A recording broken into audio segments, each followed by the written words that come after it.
study that I thought was really interesting, that was for me this other kind of bookend to this piece of Cameron Anderson's, who showed us the kind of importance of confidence, was a study by a guy called Zach Estes. He's a professor of psychology at the University of Milan in Italy. And Professor Estes wanted to study specifically the gender difference when it comes to confidence. He wanted to look into whether this is real. And he would give groups of people a spatial awareness test. It's a little hard to describe, but imagine you get a whole load of kind of Rubik's Cube type questions on a computer screen, and you have to answer all of these Rubik's Cube puzzles. And he would give the first group a set of these questions, and he took the answers away and he studied them. And what he found, Professor Estes, was that the women in the group had scored significantly lower than the men in the group. And he goes back over the questions, and what he sees is that the women have not answered more questions than the men have not answered. They just skipped a whole bunch of questions. So the next group, he says to them, okay, everybody has to answer all of the questions, no omissions.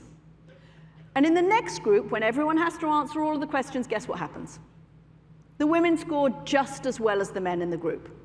So when we went to Professor Estes and we asked him what was going on, why in that first group were the women skipping questions, even though they knew that it was going to lower their score, he said something very profound that pertains to this issue of confidence. They didn't want to risk getting the answer wrong. They would prefer to skip the question than risk getting it wrong.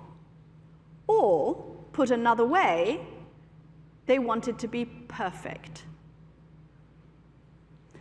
And when we asked him why that was, he said he thought it was a risk of failure.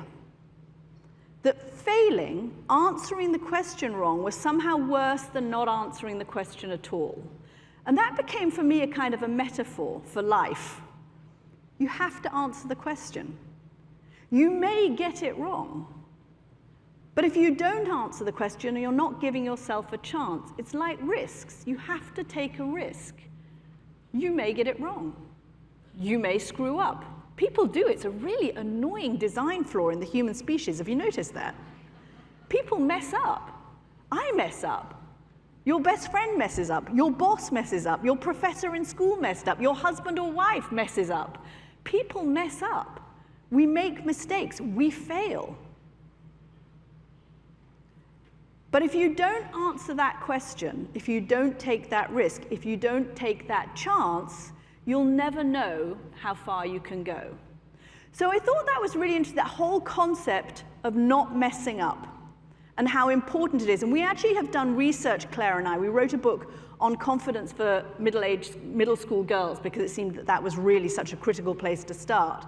And what we found there is that somewhere between the age of 9 and 13, girls lose a third of their confidence and they never get it back.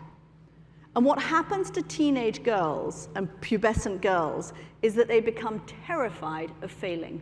Failure sits like this kind of bogeyman on their shoulders in a way that it doesn't for boys. And I think the best thing we can do for our teenage girls, I don't know how many of you have children in the audience. How many of you have kids? Girls and boys.